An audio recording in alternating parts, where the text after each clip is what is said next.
दोस्तों, हर स्टूडेंट चाहता है कि उसे बहुत ही कम समय में एक अच्छी सरकारी जॉब लग जाए। इसी तरह का एक जॉब है नेवी एमआर, जो कि क्लास 10th के बाद होता है।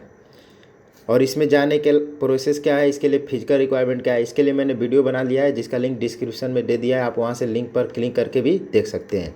तो गाइस, इस वीडियो में बताऊंगा कि आप कैसे इस एग्ज़ाम को पहले ही प्रयास में पास कर सकते हैं, क्योंकि इसमें बहुत ही कम अटैम्प्ट मिलते हैं। तो चलिए गाइस, वीडियो को आगे शुरू करते हैं। दोस्तों, किसी भी एग्ज़ाम को क्रैक करने के लिए आपको 3 चीज़ें पता होने चाहिए उस एग्ज़ाम के बारे में। सबसे पहले तो आपको सिलेबस पता होना चाहिए। सिलेबस का लिंक भी मैंने डिस्क्रिप्शन बॉक्स में दे दिया, और क्लिक करेंगे तो डायरेक्ट आपके मोबाइल या फिर लैपटॉप में डाउनलोड हो जाएगा। उसके बाद आपको का एग्ज़ाम पैटर्न पता होना चाहिए, जैसे कितने क्वेश्चन आते हैं, कितना समय मिलता है और कैसे नंबर दिया जाता है। उसके लिए मार्किंग स्कीम भी आपको पता होना चाहिए, तभी आप उस एग्ज़ाम को क्रैक कर सकते हो। साथ ही एक चीज़ और पता होना चाहिए कि हमको कितने क्वेश्चन कर लेंगे तो सिलेक्शन हो जाएगा, क्योंकि आपको सिलेक्शन ही लेना है। टॉप करके क्या फ़ायदा, आपको सिलेक्शन लेना है। टॉप करने के चक्कर में बार बार निगेटिव मार्किंग भी हो जाती है, तो इसका ध्यान आप लोग रखिएगा। इसके बाद एग्ज़ाम पैटर्न की बात करें तो आपको इसमें 2 टाइप के क्वेश्चन मिलते हैं। सबसे पहले तो जीके क्वेश्चन मिलेंगे, उसके बाद मैथ्स एंड साइंस के भी मिलेंगे। जीके में टोटल 25 क्वेश्चन होते हैं और मैथ्स एंड साइंस के भी 25 क्वेश्चन होते हैं। टोटल आपको 50 क्वेश्चन मिलेंगे और आपको समय मिलेगा 30 मिनट। 30 मिनट में आपको इस 50 क्वेश्चन को करना होता है, लेकिन 50 क्वेश्चन करने की ज़रूरत नहीं है, आपको सिर्फ 40 क्वेश्चन करने की ज़रूरत है। 50 क्वेश्चन करने के चक्कर में गाइस निगेटिव मार्किंग का बहुत खतरा होता है, लेकिन निगेटिव मार्किंग आपके लिए फ़ायदेमंद हो सकता है। आगे मैं उसके बारे में बात करूँगा। गाइस, कोई कोई भी एग्ज़ाम यदि आप देने जाएँ तो सबसे पहले जो आसान क्वेश्चन होते हैं उसे करना चाहिए। तो हमको तो लगता है मैथ्स एंड जीके में, आज जीके को ही आप लोग आसान मानेंगे। ये 5 मिनट में आप लोग कम से कम 20 क्वेश्चन आसानी से कर सकते हैं यदि आता है तो। इसके लिए आप लोग एनसीईआरटी पढ़ सकते हैं। अभी मैं आगे बताऊंगा कि कौन कौन से बुक्स पढ़ने हैं, वो फ्री में आपको उपलब्ध हो जाएंगे। तो गाइस, सबसे पहले आप लोग एग्जाम में जीके के क्वेश्चन अटेम्प्ट करिएगा। 5 मिनट से ज़्यादा नहीं दीजिएगा, बिल्कुल आसान क्वेश्चन आते हैं।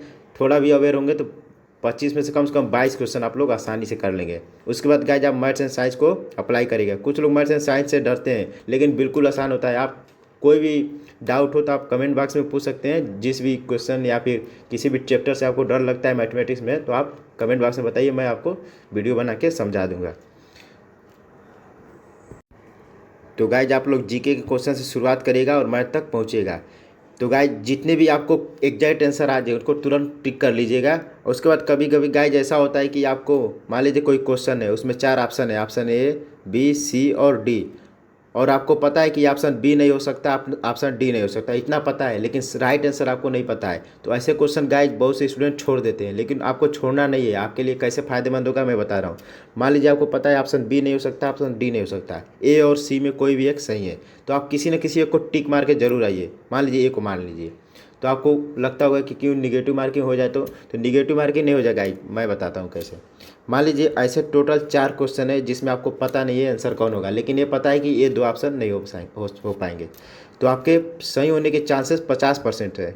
समझ रहे हैं आप? यानी कि आप 4 में से चारों क्वेश्चन करते हैं तो आपके 2 क्वेश्चन कंपलसरी बिल्कुल सही हो जाएंगे, और 2 मान लिए कि गलत हो जा रहे हैं। तो 2 क्वेश्चन आपका सही हो जाएगा तो आपको 2 नंबर मिल जाएगा, और 2 क्वेश्चन गलत होगा तो 0.5 मार्क्स आपके कम हो जाएंगे। तो ओवरऑल नंबर आपको कितना मिलेगा? 1.5। यानी यदि आप छोड़ते हैं तो 0 नंबर मिलता है, लेकिन आपने किया तो 1.5 मार्क्स मिल जाएगा। और 0.25 0.5 इतने इतने मार्क्स से आपके कट ऑफ कम ज़्यादा होते रहते हैं। बहुत से बच्चों को मैंने देखा है उनके 0.25 मार्क्स से सिलेक्शन रुका हुआ है। तो आप ऐसे मत बनिए, आप कंप्लीट तैयारी करके जाइए और पूरा जोर लगा दीजिए एग्ज़ाम को निकालने के लिए, क्योंकि एक बार निकल गया तो आपको फिजिकल में कोई खास मुश्किल नहीं होगा। आप लोग बिल्कुल रनिंग कर लेंगे, पुशअप्स कर लेंगे, जो भी रिक्वायरमेंट होगा वो आप पूरा कर लेंगे। बस एक बार एग्ज़ाम बढ़िया नंबर से निकल जाए तो आप बिल्कुल सिलेक्शन होगा, और आपका आसपास सोसाइटी में, इलाके में, गांव में आपका इज्जत ज़रूर बढ़ेगा, क्योंकि आप सेना के लिए काम करने जा रहे हैं, अपने देश के लिए काम करने जा रहे हैं। और लास्ट में मैं बात करूंगा कि प्रिपरेशन टिप्स क्या होनी चाहिए। सबसे पहले तो क्लास 6, 7 और 8 का आपको एनसीईआरटी ऊपर ऊपर भी पढ़ लेंगे तो निश्चित ही आप सारे क्वेश्चन कर लेंगे जीके के। और करंट अफेयर के लिए पेपर ऊपर पढ़ते रहिए। आप फेसबुक के ऊपर न्यूज़ चैनल्स को फॉलो कर लीजिए, जिससे आपको करंट अफेयर्स की जानकारी मिलती रहेगी। और कैपिटल नेम्स आपको पता होना चाहिए, जैसे भारत में जितने भी राज्य हैं उनकी राजधानियाँ क्या है, उनके मुख्यमंत्री का नाम है, ये सब तो आपको पता होना चाहिए। चूँकि आप सेना में जा रहे हैं तो आपको नहीं क्वेश्चन पूछे तभी भी पता होना चाहिए।